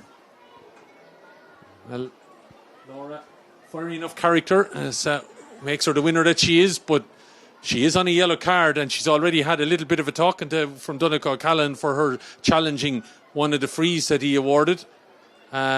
She is shaking her hand here at the minute, so I don't know whether she got a slap for herself across the wrist or the knuckles. But Donncha has had a word with the umpires, and now he's coming out looking for the number, and I nearly could tell him it's out here potentially. Lorraine is going to have a word with Mick Boland. He's maybe making a tactical switch, and I think he is looking for somebody. There's no one forthcoming anyway. No, any there's no manner one going to means. make it easy for him anyway. Do not make direct eye contact with the referee. So we have the hold up here. It's the Rainbury, I think he's calling for. And Laura Hayes. Yeah. So both of them went missing. May not have been the peacemakers we were giving them credit for. No, maybe not. Maybe not. But she definitely did ask Laura to step out of the ruck. I think he's probably... was there enough seen? Interesting. Doesn't look like he's going for the book or the card, does so. it? I think he's going to have a chat. Well, I think unfortunately for Laura, if she gets involved in another situation, I think he'll go for a second yellow. Because, how many times can you talk to a player? Wait and see how it plays out anyway. Lorraine Bray and Laura Hayes could be an interesting battle over the next while. 3-12 to 10 points now up in Kenny Park in Athenry. We said Galway doing no harm to their scoring difference. Ball is down into the corner. Amy O'Connor, Vicky Falconer having a battle and being helped out there by Claudia Carroll. There's a Waterford player, Claudia Carroll, on the floor. Don't know whether she was just on the back of a swinging hurl there, and it's a free in for Cork. Claudia's now gone down clutching. I think she might have just come in on the wrong side of somebody, completely accidental, I think. But she seemed to have possession of that ball. She seemed to grab it in her hand when it popped up, but suddenly she was on the deck. It looks to be her left shoulder, maybe her elbow, that she's... I've gone back there, just a little bit of concern for Claudia Carroll. I wouldn't want to miss her because she's a good game. But this all plays into Cork's hands somewhat. The stop-start nature. Waterford can't get a flow at all here. Yeah, and even the cheer from the Cork dugout when that free was won there, that's a huge moment for them. And as I said, it stops. Waterford had started to build up a little bit of momentum up front with Niamh Rocket and with Beck Carton, that last score, but suddenly it's died down again, and it's Cork on the up again. Well, we are looking at 11 minutes left on the clock. We are going to probably have a bit of injury time because of the stop-start nature. But, Cork have just taken the air out of whatever challenge that Waterford were going to be able to try and mount. And Waterford only got 3 points with the wind in this second half. Yeah, look, they didn't seem to have carried the momentum. I suppose they were really, really set up. They looked really up for, Claudia Carroll lined out a corner forward, went back as a sweeper straight away. They really looked like they knew what they were about. They were about their business. They haven't looked like that in the second half yet anyway. And look, credit to that is probably due to Cork. They've probably upped the ante a small little bit as well. And, sometimes playing against the breeze probably suits Cork a little bit better when you have ball winners and ball carriers like they do. And you have a free taker like Amy O'Connor, and that's her fourth of the second half, 5 now in all. And that's probably one of the biggest things. Cork they haven't had that extra many chances up there, but they've really made them count. Where Cork didn't foul Waterford in the first half and turned them over fairly, Waterford have been fouling Cork back there, and they've given away the frees, and Amy O'Connor has punished them. Annie Fisher trying to get this ball on, but there's plenty of red jerseys around them. One of them is Isabel Sheehan trying to come in that ball, but she's surrounded by the white and blue jerseys. Trying to get in there and dig it up is Abby Flynn. Ball is still moving. Emer O'Neill was trying to get in there, but it looks like it's come out the back, and maybe Abby Flynn will be able to get onto it, but it's O'Neill getting it onto Flynn. There's a player loose inside, and that's Lorraine Bray. If anyone can get to her, there's no one spotted. Everyone looked right. If they had looked left, she was onto that ball. Anyway, ball is played and turned over by Cork, and driving out with it now and playing well with it is Izzy O'Regan. Down here towards McCartan. McCartan has an opportunity to give it to McCarthy. McCarthy goes back behind herself a little bit, steps outside her teammate Emma Murphy and gets it inside towards Orla Cahalan. Has Amy O'Connor on her left, but instead played a ball inside towards Millie Condon, who has ended up in the full forward line. Ball is on the deck, and it's Alana McNulty trying to dig it out. I think now if Waterford maybe of hearing of the score, maybe they having Kenny Park, they're not overly concerned about chasing the victory here. I don't know. I'm sure they don't want to lose a game, but they're definitely guaranteed obviously a quarter-final place, because as I said, with Galway winning and the scoring average that they're putting up, Waterford are not going to be able to turn it over. So it is, though, as he said, a game that has just petered out, and maybe Cork have ruined it a little bit from a Waterford point of view, and the free going to be moved forward there. Yeah, Claudia Carr looking again to take it like she did in the first half, looking to take it quick out of her hand inside the 45, and Amy O'Connor was just slow to get out of the way, and Claudia let it be known that she was trying to take it quick. So we're now probably talking Beth Carton at range. You'd imagine so, from her own 65, waiting on attention to Orla Cahalan. So the two Cahalans have been getting a little bit of attention in the last few minutes from the physio. 3-12 to 11. Emer McGrath with 2 pointed frees up in Kenny Park in Athenry. Waterford would hope maybe the tip might be a bit of a surge to narrow that gap as ball is played by Beck Carnes. A dangerous enough ball in on top of Rocket. Ball is touched down. Trying to get on it there was Abby Flynn. Ball is on the ground. It's Waterford that have won it back. Flynn trying to dig around 3-4 Waterford players. Ball eventually though says the referee is an overplay and it's going to be a free out. And now because of whatever was said, ball is being brought forward by Donncha Callahan and I would think the Waterford fire is going out of the belly here. Yeah, probably a harsh enough call on Abby Flynn there. He didn't give her a huge amount of time to try and play. A lot of Cork bodies around her. They didn't give her a huge amount of time to try to play the ball. And I think the easier option maybe was to give the overcarry rather than to look at a potential penalty. But again, as you said, a little bit of back chat from Waterford, then the ball suddenly moved forward. And you're looking at going from a Waterford chance to a Cork scoring opportunity at the far end. And yeah, probably a little bit of the bite gone out of them at this stage. And Cork just getting their scores, getting things just a little bit easier.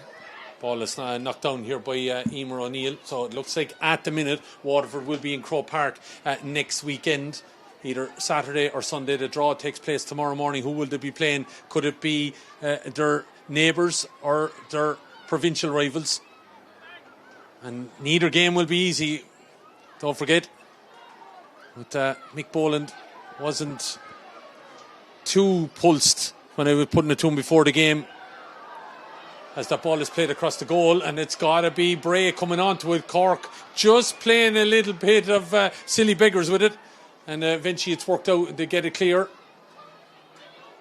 I think maybe Mick was looking at the fact that he might get an extra game in Lorraine Bray, and maybe Rocket that would help things heading in back into an All-Ireland semi-final. Just hope that there's someone, don't forget next weekend it's a knockout. Whoever you're playing, there's no second chance as this ball is flighted in, touched down there by Cahalan, but Brianna O'Regan is out. Here's a shout and a chat there from Alana McNulty to give it to her, and she tried to deliver it out, but Cork have turned it over. Laura Hayes shortening the grip. It's into that breeze. It's straight into Brianna O'Regan's hand, and she has time to settle her feet and drop it out to this side with the wind behind her, down on top of Emer O'Neill. Look like surely a push in the back there by Izzy O'Regan. Play is allowed to continue as Emma Murphy tried to go down on that ball along with Izzy there. Waterford look like they've dug it out though with Rachel Walsh. Then it goes out behind her feet. Orla Hickey trying to fight it out with Emma Murphy. Ball is now in hand though. Claudia Carroll has had a fine game. The Galtier player setting it over to the far side. We're trying to roll off it there was Beck Carton. Carton hits the deck and it should be a free in. Will she elect to take it quickly? No, she's going to, I'm sure, take her own free, and it will narrow the gap, but time running out here as a substitution coming in now for Waterford. Alana O'Sullivan now back in on the field of play. She was a temporary sub, but she comes in for Orla Hickey. Orla giving of her best, as she always does. Tough, tenacious player. He's carrying a bit of a strapping on that left arm, I think, if I'm right, and whether that's something to be worried about going forward. But anyway, Beck Carton over this free doesn't really connect with it well, and Amy Lee, I would have banked at Beck Carton putting that over the bar. That probably sums up their second half, but now they have got a free closer to goal. Hasn't it though? Yeah, and you just wonder maybe was she looking, there was a small bit of a gap maybe there over Amy Lee's right shoulder. Maybe it was a player of the calibre of Beth Carton looking at that, because certainly with the breeze behind her she should have been hitting the back net with that one, you'd imagine. But Niamh Rocket going to go with this one. Rocket puts it down, taps it over the bar, and that's her second point. 43 and 56. I just have to say I'm a little bit disappointed in maybe the fight in Waterford in the second half, as neutral, 110 to 9 points anyway. Ball over here towards Emma Murphy. That spell of scores for Amy O'Connor. She got 3 in 3 minutes, 4 minutes. That was the difference. Emer McGrath's having a bit of a shoot now. She's had 3 on the bounce, and it's made it 12 to 12 points up in Athenry. Donncha Callahan about to throw this in. Throwing it in. 110 to 9 points. A goal might just add a little bit of spice. Laura Hayes not giving up on it, trying to fight inside. Claudia Carroll right ding dong there. Lorraine Bray trying to come across it, trying to get on the ball and doing well as Saoirse McCarthy. McCarthy mightn't have been as effective on the scoreboard today, but she's been out winning a little bit of dirty ball and gives it across to Ava Fitzgerald. Ava doing quite well. Back to Thompson. Thompson back from that elbow dislocation against Kilkenny in the closing stages, and now McCartan. The Finbars are lining up here. She looks to spot maybe Cahalan. Can't get inside. Forrest is going to get the shot off. She has the advantage. Ball is batted away. It's going to be a free. and Brianna O'Regan had to bat it away because Orla Cahalane was coming in, but I suppose one battle that was been entertaining has been that one, McCartan and Forrest. Absolutely, and Forrest, in fairness to her, did really well to get back there. I thought McCartan had gone from her and probably could have set the pass across to Orla Cahalane a little bit sooner, but again Brianna had to be quick off the line but call back for the advantage, and I suppose that's what Cork were waiting for, is that gap just to open up. You know, they've played McCartan inside on her own for most of the second half with Orla Cahalane out in front of her along with Amy O'Connor, and that's the pace and the power I suppose they have up front, and it's taken till the 58th minute nearly to see it reap benefits, but they have the free now, and again an easy one for Amy O'Connor to tap over. 5 points to 4 in this second half. That Cork spell, that just key element from the 37 to the 42nd minute when they scored 4 points, response to Beck Carton's point really is ultimately decided this, hasn't it? Yeah, it has. It has been their ability to just take their chances up front. I suppose Waterford had probably as much possession in that first half, but Cork didn't concede the frees back there, the same amount of frees that Waterford have, and I suppose that's the threat of the speedsters of Amy O'Connor and Orla Cahalane. Like you're pulling them back maybe rather than giving them the chance to get a run on you and in for goal, so you're conceding the points, and it's something Cork didn't do in the first half, so Waterford didn't benefit from it on the scoreboard, but Cork certainly have in the second half.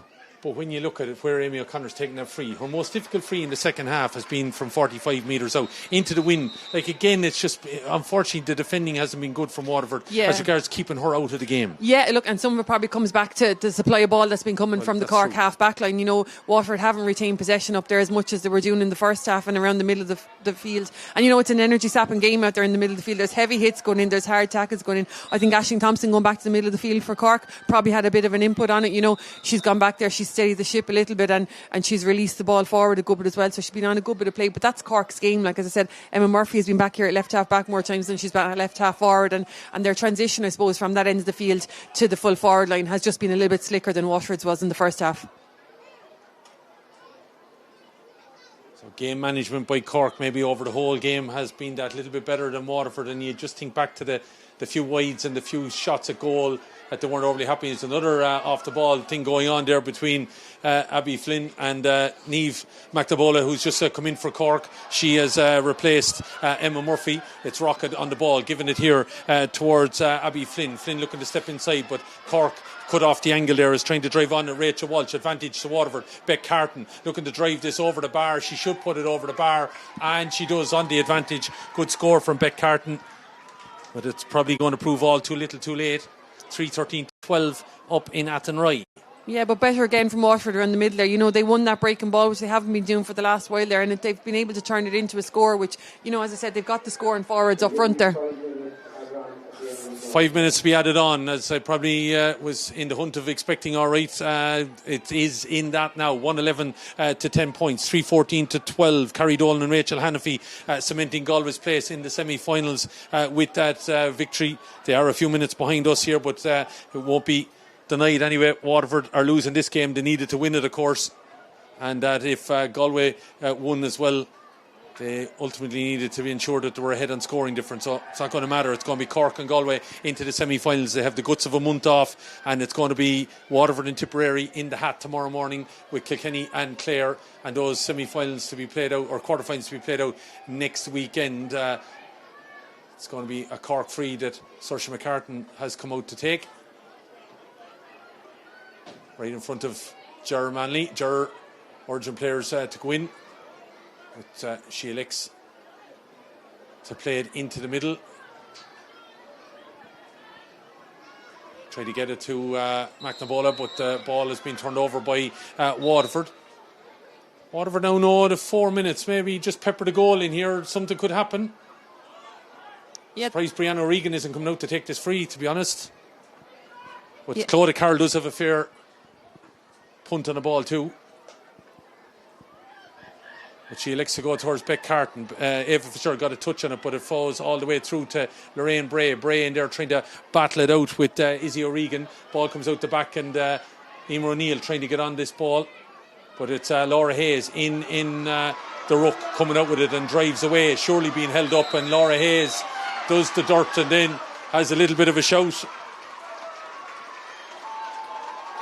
Laura's been frustrated at different times today, but when the gander is up, She is a very hard player to mark, and went in there and won a ball over ruck and drove out with it, and it lifted the crowd below. Yeah, that's kind of a player she is, isn't it? You know, when the need is the greatest, she won that dirty ball out the back of the ruck and urged on by the crowd, I think, in front of her as she was going up the line. And as you said, the hand out just to show Donica that she was being fouled and she was trying to play the ball. And there's a big free for Cork. You know, it's a big moment for her too.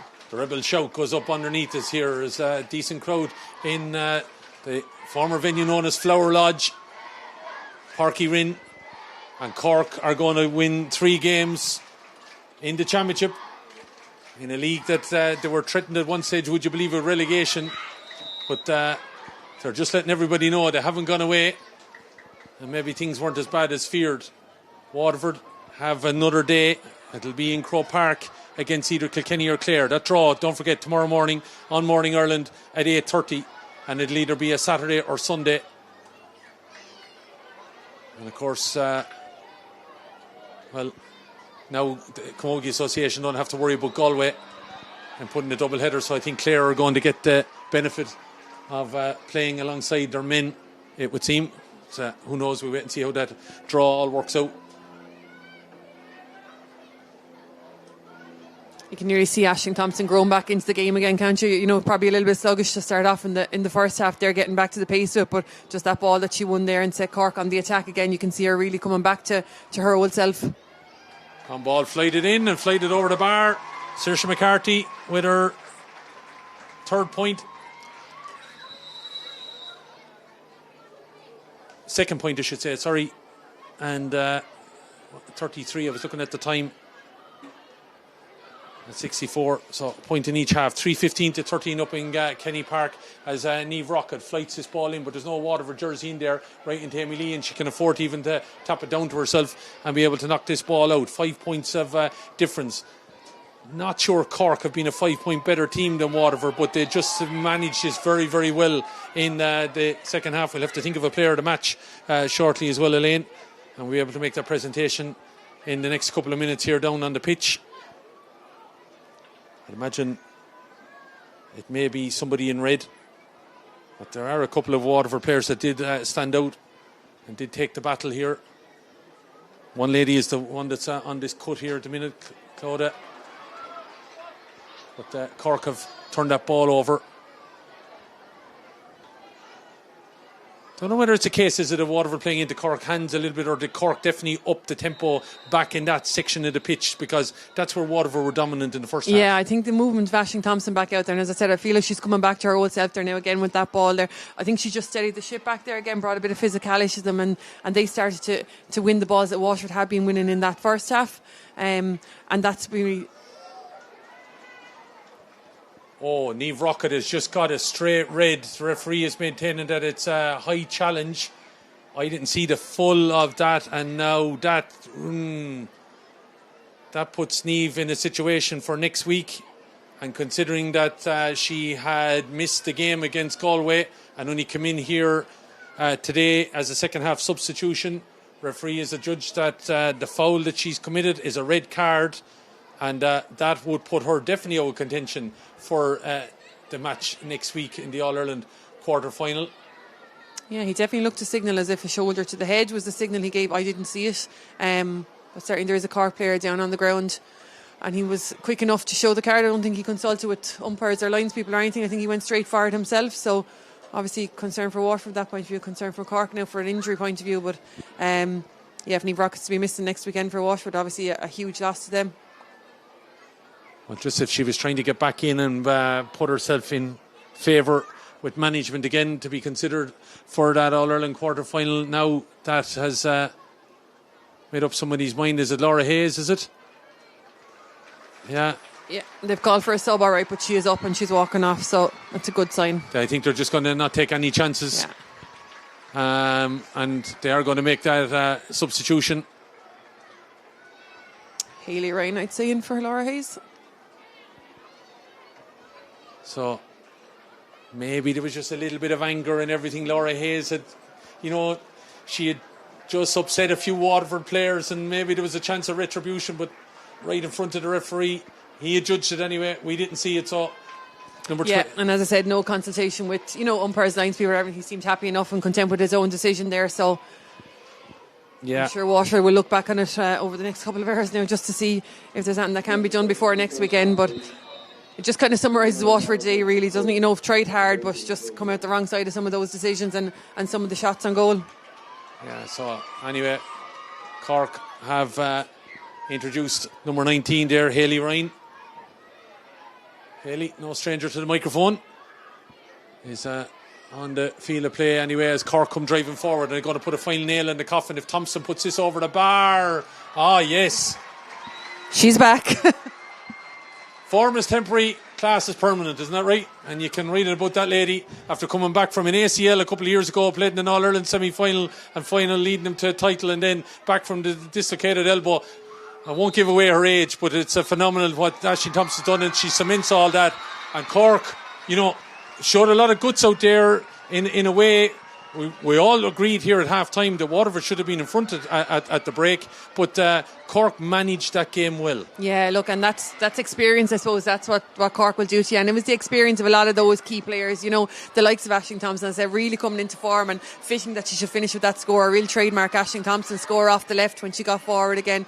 Circa McCartan up front, you know, caused them a lot of troubles. I suppose they just managed the elements a little bit better from a free taking point of view, from a conversion point of view. When they got their chances up front, they were either fouled for a score that Amy O'Connor put over, or they were taking their chances, and Waterford just didn't do that in the first half. You know, Waterford probably had equally as much possession, if not more, in that first half, but just didn't make a count on the scoreboard. You know, we counted 7, 8 maybe drop balls, wide balls, and you can't give Cork that kind of a head start. So, you know, if you have that much possession, you need to make a count. But look, Cork, as you said, have shown everyone they weren't gone anywhere. They may have taken a bit of a break for the league. We might have seen the true Cork, but they're certainly back up and running now. And look, they'll have, as you said, the guts of a month now to fine-tune themselves for an All-Ireland semi-final. And it's exactly where Jeremy Manley and them would have wanted to have been, even at the end of the league, at the end of the Munster Championship. This was always going to be their sole focus, was Championship and getting their 3 wins and getting that Rebel train back on track. Yeah, the Rebel train is back on track, and judging by the crowd that came in here today, they feel that maybe there's something brewing. They really have got things back together, but when you're bringing back in Maeve Callahan and Aisling Thompson, they've got a game time under belt, and now they've another 4 weeks maybe to fine tune all of that. As you rightly pointed out, they're putting their hand up to be considered for contenders now to take the title, aren't they? Yeah, absolutely. Look, there's no doubt about it. No one will have to tell Cork, like, the All-Ireland final last year hurt them and had to hurt them. I mean, you know, Galway absolutely blew them away, and the red card and everything, the circumstances in which they lost are absolutely, you know, if they haven't lingered on that over the winter, they've been doing nothing else. So, you know, they're back to prove a point this year. The league was the league. They won't worry about the league too much now. As I said, they've been all focused. You could tell from the first day they went up to Galway that they were intent on getting one up on Galway that day, and they've carried that momentum forward. And look, as you said, the likes of Maeve Callahan coming back into form, Aisling Thompson, as we saw right through the end there, even from the first half to the second half today, she was getting back to her old ways. And, you know, they're the kind of players that they'll need in Semple Stadium, I suppose, in a month's time. But yeah, definitely Cork back up and running and showing that they haven't gone anywhere.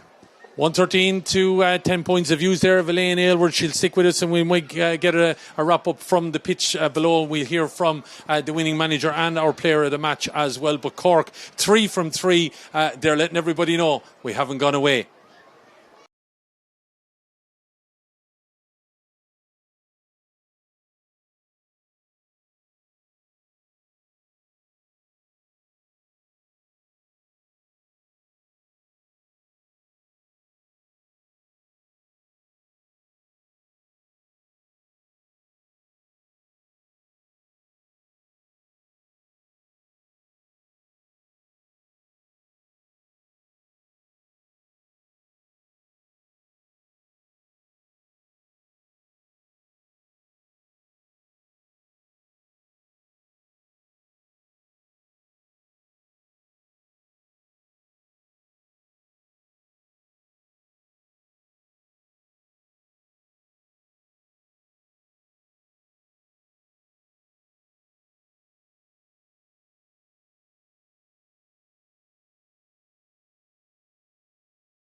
Right, you're welcome back here pitch side, and who you see on camera is our player of the match, and that is Saoirse McCartan, Christine Ryan here. Munster Chair is here to present the player of the match award. Thanks indeed, Christine, and well done. Thanks indeed for joining us. Saoirse, we'll allow you to grab the microphone as well. Cork are back. Yeah, I don't know about that, but look, we just I think these last couple of weeks we were obviously struggling in ways, but we just had to give time to the girls to bread themselves in, and you know, like, it wasn't going to happen overnight, but thankfully, you know, we started to rack up performances, and yeah, look, it's obviously a great feeling when you're seeing the work pay off, but I wouldn't say we're back too quick yet anyways, because you never know who you'll meet in a semi, so we're just we'll probably keep the heads down now for the next 4 weeks and look forward to whoever comes next. But from where things have been, you know, there has been a definite upshot, and the fact that you've done 3 wins on the bounce against the teams, obviously, that are the ones that would be, you could all beat each other on any given day, but you've got 3 wins. Yeah, look, if you had told me, like, I suppose 5 weeks ago that would have been the case, I don't know if I would have believed you, and I don't know if many in the change room would have, like, just from the way the year has been going. Like, we didn't change much in training. I think we just, you know, we had a pop off Galway, and look, we went out probably took off the shackles, and it was just like, look, if we can try our best and perform, you never know where it might take us. And I think we gathered a lot of confidence then from that when we actually performed and won, and we knew we had girls to come back in, you know, like you see Aisling Thompson today, Mia Callahan, like, you know, back in the fray as well. So yeah, look, we're delighted, but as I said, you know, nothing's won yet. We're just happy to get a few wins on the board, because it's been a tough year, and you know, it's been testing at times, and I suppose, like, we've all kind of questioned ourselves and questioned management and questioned everything, but we stuck together, and now we're really reaping the rewards. Obviously, you know, going straight to semi is what every team wanted to do, probably, you know. So yeah, look, we're delighted. Can I ask you for yourself, and don't be self-deprecating here now, you know, to the scenario where obviously the disappointment of losing with the Bars, then maybe you probably wanted to get away from Camogie altogether. Now you are, as I said, probably a few weeks ago you wouldn't have believed it. Yeah. You know, for yourself, as a player, as one of the best forwards in the game over the last number of years, Saoirse, how important is it that you've, as I said, turned the tide? Yeah, look, I suppose it was obviously a really long year for us with the Bars, and Orla and Maeve and a few of the other girls called up. They came back earlier, and I think I just probably questioned whether, you know, sometimes you question whether you're good enough or fit for it, and then that probably eats away at it too. And we had lost a lot of players, so I think I was at the Antrim game down in MTU, and I'm living with Maeve, so when she came home she was really disappointed, and I think I was like, Jesus, I could add something, whether it's, you know, off the bench or in training, you know, a bit of motivation or crack or whatever, you know, that kind of helps things as well. So I went back in, and I absolutely love it. Like, they're an unbelievable bunch of girls, and they're so willing to learn. Like, obviously there's loads of new faces, but like, you wouldn't think today that there were new faces. Like, they just slotted in, and you know, like, training's a great buzz, and you know, it's young and it's fresh, but like, again, you still have the old heads like Thompson and Maeve bopping around, you know, that keep the steady the ship, and Laura Hayes has really come into her own as well. So we've a really, like, nice balance, and I think that's what, you know, we're trying to build off now. We're trying to get everyone going the same way, and fair credit to management as well. They took a lot from us, and you know what, they demanded a lot from us then, and I think we finally kind of both were in a cohesion, you know. Yeah. Well, if you don't mind saying now, you're probably one of the older heads, as it turns out, because there's a lot of those younger crew have come in, haven't they? Yeah, I know. Yeah, I don't act like it, anyways, but I probably am. Yeah, but yeah, like, sure, like, there's, you know, you'd even say Orla Callahan's an old head and Orla's 21, like, and but like, I suppose we all just, look, we're all gelling well at the moment, and every day's a learning day for us, and you know, like, hopefully now we can just keep getting better for the next couple of weeks. Well, we wish you the best of luck over the next month or whatever in preparation for that semi-final. Thanks, Saoirse. You're our player of the match today, and congratulations to you. All right, too many hands and too many gifts. Ger Manley is with us, and geez, you have some smile on your face. Yeah, look, or I suppose we wanted to qualify, as I said to you before the game, and look, I can't say it was, I think it was a very tough game between two evenly matched teams, and look, I suppose the goal was a difference early on, and you need a bit of luck. And look, I suppose we're after, as I said to you before, our aim was to win the match, and we won it. Can I just make a point though on it as well? Well, you mightn't have been fantastic on occasion, you managed the game well. Look, a lot of, I suppose, experienced players there. Libby Coppinger, I thought Thompson was exceptional. That's our first game back since breaking or dislocating our elbow and breaking it. Like, I thought Laura Hayes worked very hard there in the centre. Waterford, an exceptionally good team. Like, they'll be thereabouts. Like, we're all involved, but look, for us, look, the aim was to get to the semi-final. I know they're all looking at the start of the year, but look, we've a lot of very good young players. We just have to look, and I suppose our aim was to get to the semi-final and third, and that's it. We're there now.